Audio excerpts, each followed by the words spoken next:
Welcome to our Data and AI governance chat for our tech series. This is going to be a great opportunity for us to talk about data governance in the context of your broader data estate. With me today, I have two excellent data experts. We have Dan Heron. Say hi, Dan. Hello, Dan. We sometimes call him Data Dan. And and we also have Lwin Maung. Lwin is a principal architect, and he is also a Microsoft MVP. Welcome, Lwin. Thank you. Awesome. Having a fun time with data today. Living the dream. Yeah. So we're going to talk a little bit about data governance. We're going to talk about where data lives within the greater tech ecosystem and why we care about it, what governance means, why we are caring about data governance, and also a little bit about the components and what the flow of data is through the data ecosystem, what the data ecosystem even looks like, and some tooling that we'll talk about. In particular, we're going to talk about Microsoft Purview as a tool for applying data governance to the data estate and also providing additional visibility to the broader ecosystem. So we've got a lot to talk about today, and we're going to get into it right now.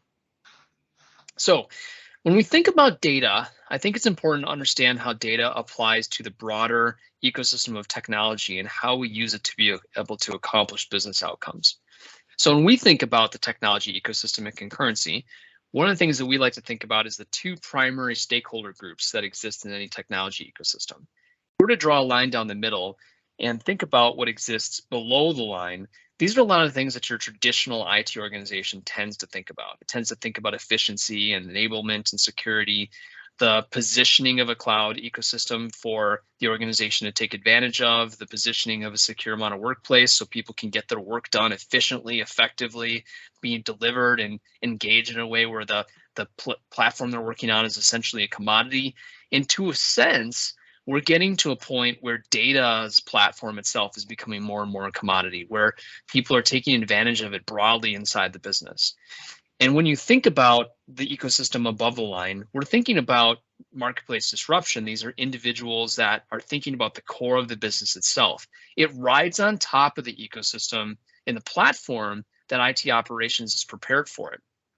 So when you think about data, you think about it riding on the cloud, it taking advantage of standards and platforms that have been built by IT and governed by IT and then delivered so the rest of the business can take advantage of it in as commoditized a way as possible to achieve revenue and operational savings. So we're seeing companies where data is becoming an asset for literally every department within the organization to either operate their department more effectively or to create new lines of business where they're able to drive value for the customers of the business through their core service offerings, through their mission. So that may be a new product that they're bringing to the table, maybe monetizing the data and delivering it back to the customers in a way that's useful to them. It may be driving an efficiency within the supply chain of the organization and what they're manufacturing, or even delivering new visibility or services to customers.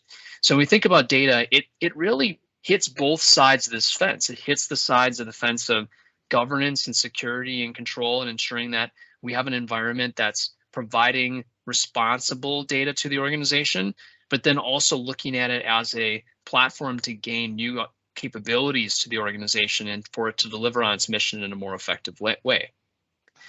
So when we think about the expression of this data journey within the business, we usually think about a data maturity curve. And a data maturity curve simply helps us to be able to understand where we are on the journey toward a more effective use of data. You think about the lower left-hand corner of the data maturity curve, it represents a company that has business systems. They have difficulty expressing a standardized understanding of the data that exists in those business systems to the business. They may have an elephant, but they only understand that it's a trunk or a tail or an ear or the side of the elephant or the leg of the elephant. And they may even take a part of that elephant or part of the data and expose just that part or a view or expression of that data that represents how they're looking at the world. But it doesn't have an agreed upon relationship to how other people are looking at the world. And therefore, it fails to really express the data in a usable way beyond its initial use case. It also tends to be a scenario where it's very manual, slow to get the data out. It's slow to gain gain alignment to the sort of data. It usually is expressed through something Excel. It's copied and pasted, and it represents many use cases that we look at today. As you start to move up the maturity curve, this represents a descriptive state. Now, legacy approaches to a descriptive state have taken the form of these traditional data warehouses. They have a long time to value. They take a long time to take data from the operational platform, put it into the data warehouse, and express it in some way that the business can use it. It tends to also be represented in companies where a lot of that work is done by IT.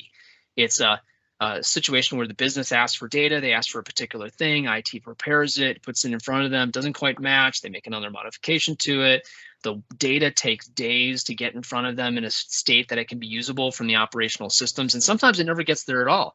A lot of these larger data warehouse projects, it took a tremendous amount of time to move from point A to point B, just from a preparation standpoint, that it really never delivered value to the business. So it tends to be a step that we recommend companies move past relatively quickly through to establishing a modern data framework. The modern data framework's goal is to fulfill both descriptive and diagnostic goals by accelerating the relationship between the core business system and the data being usable for the overall business. Data being usable in a way which is near real time as possible, can be exposed from the essence of the data itself. It's governed, it's prepared, it's secured, and we start to commoditize the access to the data. So the core business user has access to the data in a way that is normalized, but is also something where we allow the business user to be creative and to find the information that they're looking for. Maybe have access to the core data itself, as opposed to just an extrapolation of the data. So the modern data framework is really leveraging the power of the cloud to accelerate the time to value and also provide the data in the format that the business users really want that data delivered. Once we have a platform and governance in place, it allows us to move up the maturity curve to implement predictive data. And predictive data simply allows me to say that based on what I know about something, I can predict that something's going to happen. We do that all the time as humans. I know that if I have a cookie and I put it out in front of my 2-year-old, he's probably going to eat it. Why? Because I just know enough about him that I know he's going to eat it. But I'm doing that based on my intuition, right? Now, if I have a very much more complicated set of scenarios, maybe I have 1,000 children, I have 1,000 cookies, or maybe I have 500 cookies, I need to determine who's going to get what cookie. That's too hard for me. I can't figure that out on my own.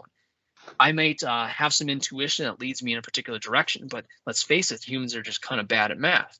So what predictive analytics allows me to do is to use a machine to take the best of intuition and apply that to the direction in which a person can then take advantage of the machine, telling them what the prediction of the future is going to be, and then take advantage of that to make choices.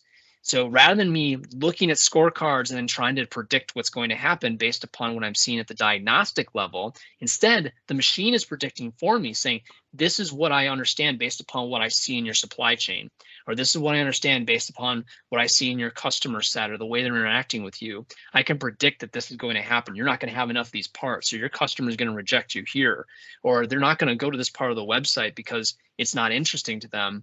It allows us to be able to move them through the right stages and also understand that based upon what a machine can provide to me. Predictive analytics is great at handling big sets of data, repeatable sort of scenarios, logistics, supply chain scenarios that I can take advantage of. We then move into prescriptive, and prescriptive allows me then to say, based on what I know is going to happen, you should do this.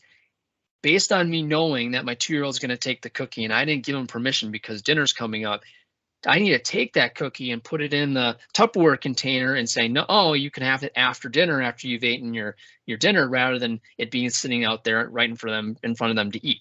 I have to do something with that information. Prescriptive tells me what I need to be doing with that information. So in the case of a supply chain, it might be, you're not going to have enough of these parts on week 3. You need to place that order now. Don't wait. Even though maybe it's a little bit more expensive, you need to keep your supply chain going, and that part needs to exist in order for you to be able to take action.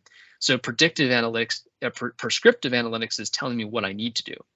And then once I get to things like productizing is where I take my learnings from building out predictive and prescriptive, and I'm truly even productizing my knowledge into a new offering for my customers. I'm monetizing my new capability as information and using that to be able to be more than the product company I was before. I may be abstracting my mission to something even broader than what it was before in order to serve my customers better. So the data and AI maturity curve really allows us to take ourselves from using data as an individual decision-making tool to a group asset, to allowing me to run parts of my business better, to then even maybe inventing new parts of my business that may need to exist in the future. And part of this, and a lot of our conversation today, really sits on this point of establishing governance and control around doing this well, so I don't shoot my foot off in the process of doing all the awesome things I'm going to do higher up on the maturity curve. So Dan, if you want to kind of lead us a little bit through this content here about the evolution of analytics and how it relates to our user communities. Yeah, and I think that it's really great that you talked to and about that data and AI curve, because the way that business intelligence is used in organizations has changed significantly over the years. And one way of understanding these changes is using this analogy of these three waves of BI, as you've seen on this chart here. In the early days of BI, organizations would typically have a team or a person handling all of the requests for insights from the business. This model, though, is not very scalable. It can take a long time for that answer to get back to the user, and by the time it does, a new question has probably already come up. To solve for this lack of scalability and the gap between, say, a BI team, a centralized BI team, and end users, the second approach was to get BI into the BI capabilities, into the hands of analysts who understand the business and can support the decisions with analytics.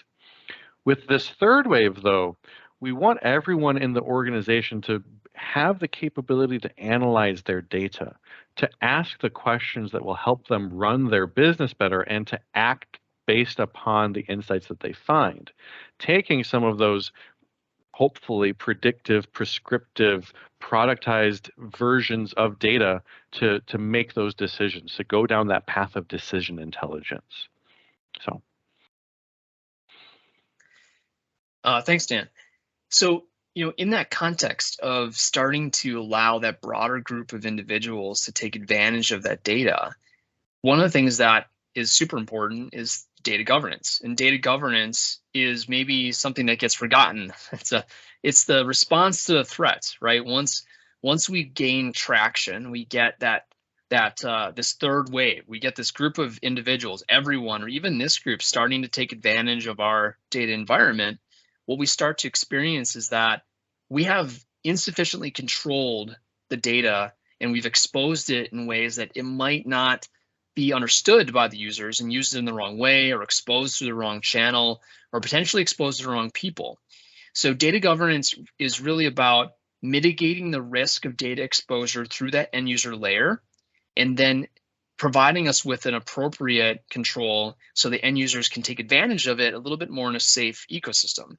So in order to do so, we need to understand what data exists in the estate, and that's part of data governance as well, is knowing what's out there, knowing how it's changed over time. Sometimes new data starts to exist in the estate or is added to the estate that we weren't aware of when we originally completed the content. One of the things we'll talk about later is how can our data governance be as dynamic as possible from a visibility standpoint.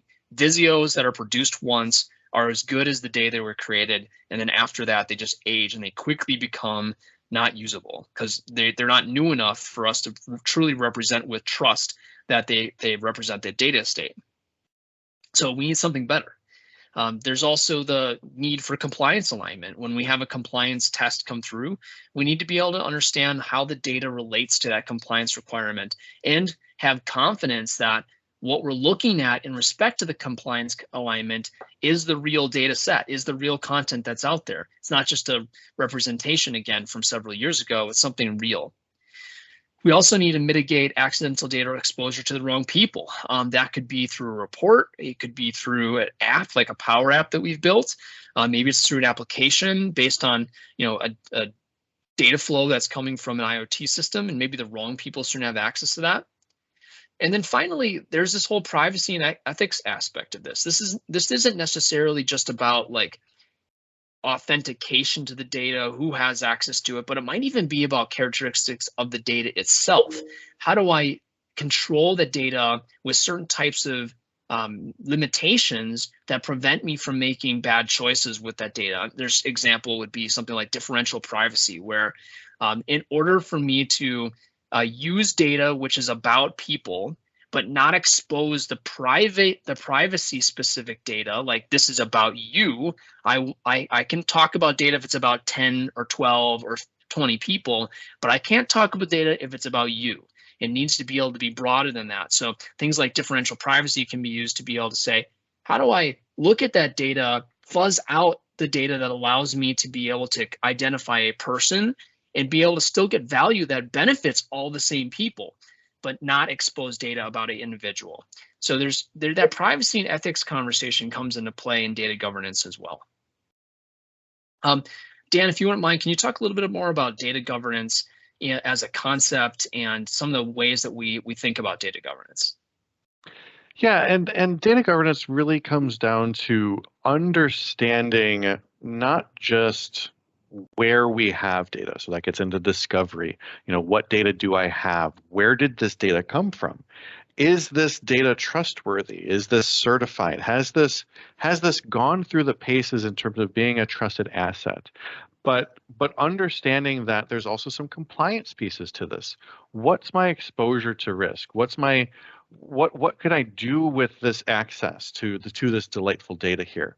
What is required by regulatory pieces, and what can I do then to surface both of these pieces here to not just our security officers, but to the individuals that need to be mindful of all of these source systems worth of data that we're dumping into our data lake houses, that we're dumping into our various platforms to then aggregate and to surface those insights. It's important to understand from a lineage perspective and from a data at rest perspective, what is it that I even have? And how am I putting it through its paces? And if we can go to the next slide real quick, that then gets into some elements of what is a successful data governance program. And when we think about those individual elements, where we've got a growing data landscape, where we're onboarding all sorts of various source systems, whether it be Dynamics data or Salesforce data, or pick a flavor of some software as a service that we're needing to exfiltrate our data from. Remember, these services, they have our data that we need to produce insights from.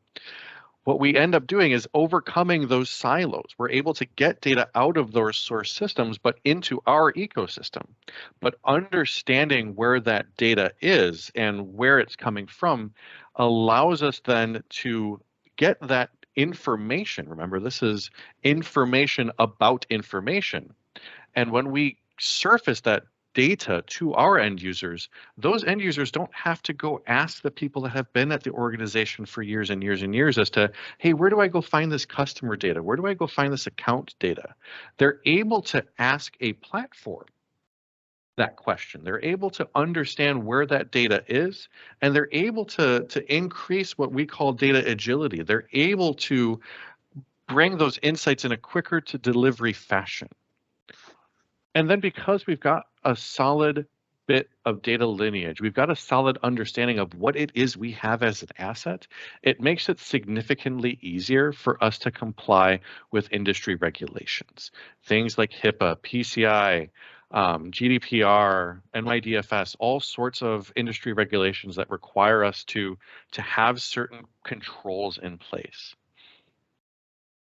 So speaking of controls, let me hand that back over to Lwin after we get through some data governance flows and some overview on Azure Data Environment itself. Yeah, sure. So when you look at data governance flow, right, it doesn't start in one end. Actually, as a matter of fact, we were looking at a very linear, left to right diagram here, but this is actually more of a cyclical item, right, that goes from a source system all the way to a data platform, certified data set, et cetera, and then eventually ending up at ML ops that then goes back and becomes a source as well. And that is actually, a complete ecosystem, if you will, right? It's a circular loop. You start with a source system, which could be anything from business systems, connected devices, IoT device, or like even weather, right? It becomes a system where any form of input, right? Whether if it's coming from an Excel spreadsheet or a device or any other input become a source system, which then goes to your modern data platform, right? Typically, it's a generally unstructured or a structured data. A lot of the times, people are referring back to a more real-time or near real-time data that's coming in so that you can actually, use it and modify, to it, right? And it becomes what we now actually, get aggregated into what we are defining as certified data set, right? By that, I mean, it's a agreed data schema, right, that is published for use. And this is more of ETL versus ELT, right? Scenario comes into play. And you got to understand what we do with that data. And a lot of this, the data set is also going to have things like versioning, right? To say that, hey, even though this is coming from a particular, spreadsheet or a device or what have you, right? There is a version on there that tells you how do I map it back out when the time comes, right? The lineage that Dan talked about comes back into play because you're going to understand where the data come from and how that data certifies for us to use it, right? So that, let's say version 2, let's say ID might be different from version 1's, ID, right? And how do they actually fit to each other? So there will be translation layer that might come along with that as well. And then, of course, right, going to a scoped access. You got to actually give access to the right individual or individuals. Keep in mind, right, data and the access doesn't necessarily mean that we're looking at people and saying, hey, anybody outside of my organization might be bad, right? In this case, you could actually have a bad, people in your own organization as well. I'm not saying like, bad as in, they want to, do malicious data. It's more of a fact that they shouldn't have access, right? For example, if you're not in HR, you may not have, you don't want everybody to actually have everybody else's payroll information, for example, right? That kind of comes into play here.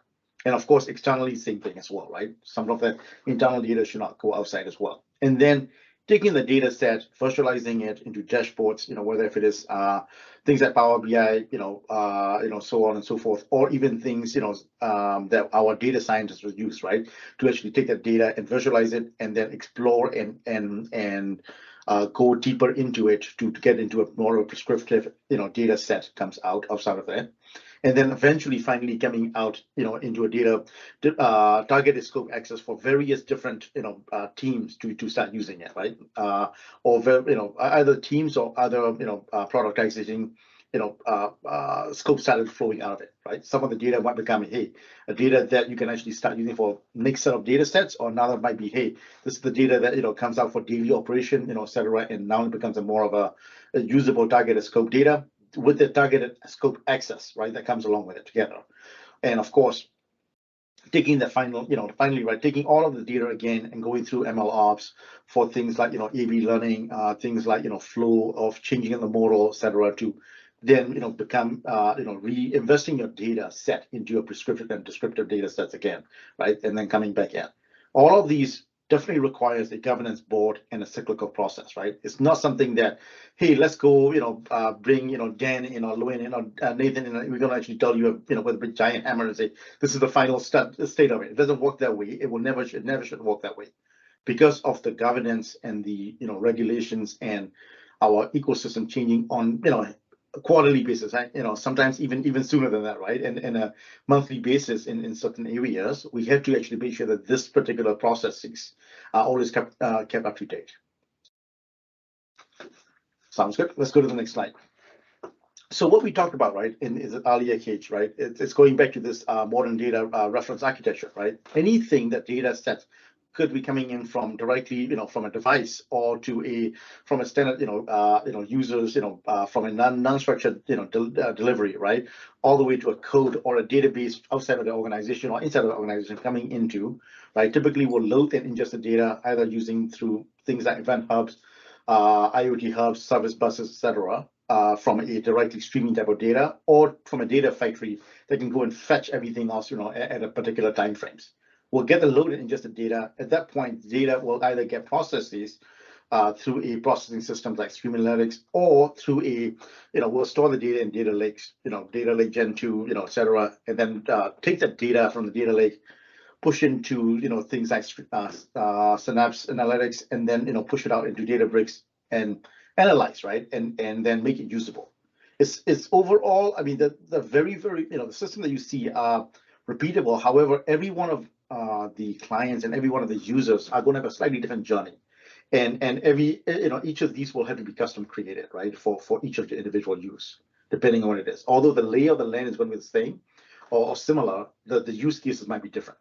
Some of these, some users might use Cosmos DB more than the table storage, etc. as well. It could vary. However, at the end of the day, you're looking at a very, very similar structure across the board as you go from left to right. Moving on, right? Like I'm going to go back and repeat, right? Ingestion of data and understanding where the data come from and the source is highly critical, right?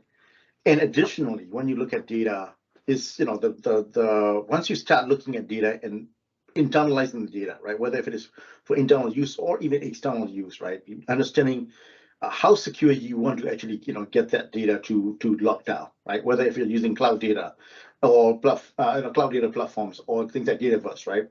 At the point you want to actually get security level go down as low as, do I want to actually look at the row level or even column level data security for each of these fields, all the and of course RBAC comes into play as well in these type of scenarios.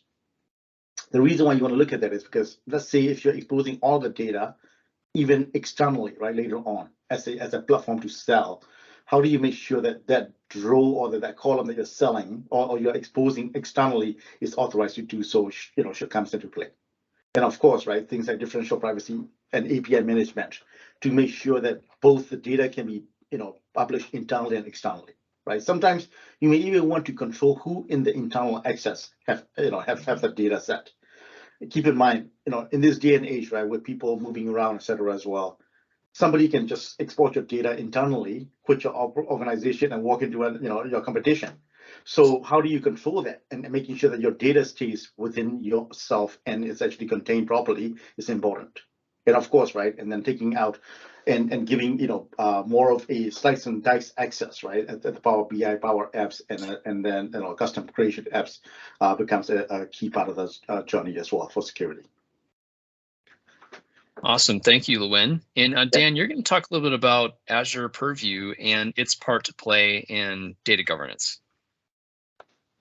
Yeah, we're going to talk a little bit about Purview as well as a couple of the features therein in lieu of a longer demo of Purview itself. But Purview itself, Azure Purview, is the evolution of the Azure Data Catalog. It brings forward the ability to automate and manage that metadata at scale by way of placing your data on a map, enabling data discovery for you and your end users by way of a data catalog and by assessing data usage across your organization with data insights curated by the Purview platform itself. And if we can go into the next slide, we're going to talk a little bit about what we think about when we think about Purview as a platform. And we think of it as a subset of experiences. Again, Purview is, again, that evolution of the Azure Data Catalog. And Purview Studio allows end users to search through data assets, to search for revenue-related data, to search for customer-related data, and to understand the lineage and definitions of things like gross margin, things like churn, and then again to be able to glean some insights from the data assets themselves. Understanding how that data is being leveraged in your organization. This is built on a unified data platform. Recall that data map that I was just speaking about. The data map is sort of like that subway map of our data assets. It's the lineage of that data, the classification rules for that data, and then we're able to automate the scanning and classification of. We're able to classify and scan not just Azure resources, but when we think about our ecosystem of applications, AWS resources, SAP resources, and more resources are being added every single day to that platform. And if we can go to the next slide real quick. We're going to talk about, again, our ability to scan those sources. We're able to apply, as we're scanning these things, as we're adding these assets to our data map, we're able to apply either automated classification rules, think things like PII, address information, other financial-based data, if it seems or looks and feels like an account number of sorts. We're able to apply automated classification rules. Or for those regex savvy folks, we can create our own classification rules. Think serialization of products, serial numbers or product numbers, things that we can decode with an automated classification rule. And if we pop into the next slide, we're also going to be able to, again, leverage this scanning. Once we've scanned those assets, we put this into the catalog, again, into the hand of our end users. How do we surface the data about our data to our end users? How do we ensure that someone who's privy to the definition of margin or churn and so on, how do we make sure that someone that isn't savvy to that definition is able to find what that is? We do so by the way of Purview Studio and the ability to search through all of that metadata. As we go into the next slide real quick, we're also going to talk about, well, what's under that hood? Once I find that customer data, what am I able to understand here? We're able to get at, oh, those are the classifications that were applied to that data. And we can have the service itself apply those, or we can manually apply those. And we're able to understand some of the operational metadata associated to that. Folks that are going to be using this tool are going to get accustomed to the term metadata very quickly. But when was that asset created, modified? What's the size of that table here? And then if there's related glossary terms, definitions that are related to this synapse table as we're looking at here, I can see that related glossary term.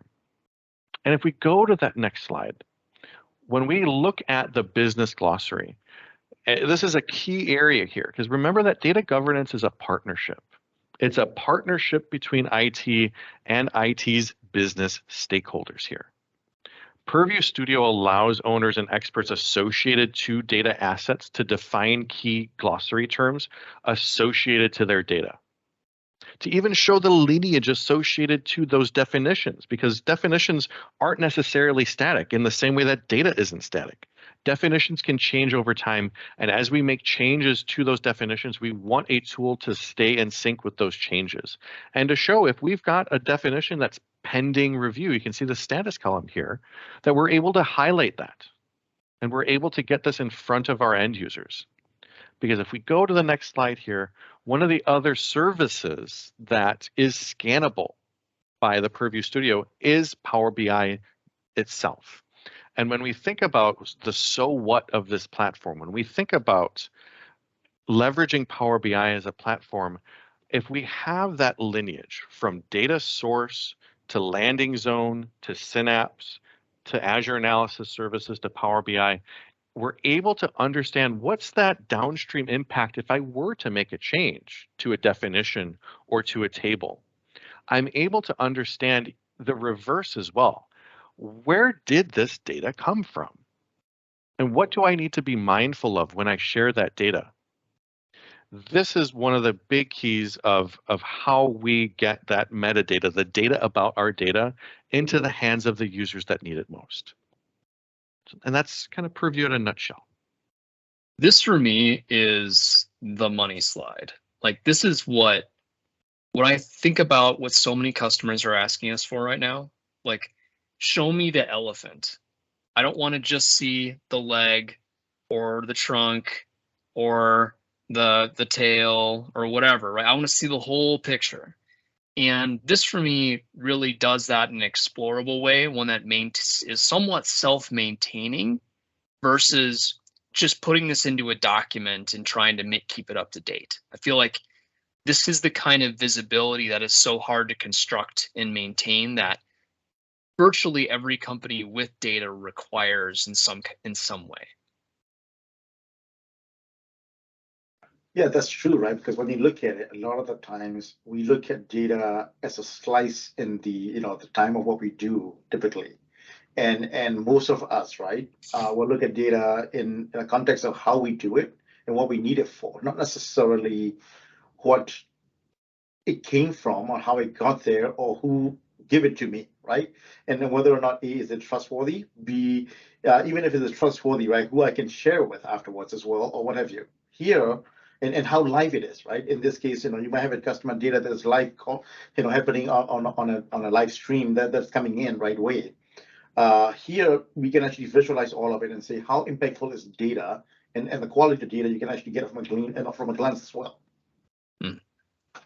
Great point, Lwin. All right. Well, I think that is an excellent start at understanding the picture of data governance, how Microsoft is starting to reply to it with tools like Purview, what the greater estate and its cycle looks like. I thought, Lwin, you did a great job of covering what the cycle of data looks like through the estate, the spots where security controls come into play.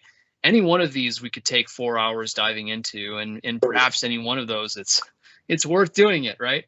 But I think this is a great start. It's a great way for us to kind of set the table, and I'm really looking forward to our workshop in a couple weeks where we'll stop at many of these and say, where are you on that maturity curve? Where are you in that cycle of data, and what's the hardest part for you? How have you mapped out your data state? Is it sitting in a Visio diagram somewhere? I think that's going to start a really interesting conversation. So thank you, Dan, and thank you, Lwin, for being part of this today. Yeah, thank you for having us. Awesome. Thanks, guys. And have a great rest of the day.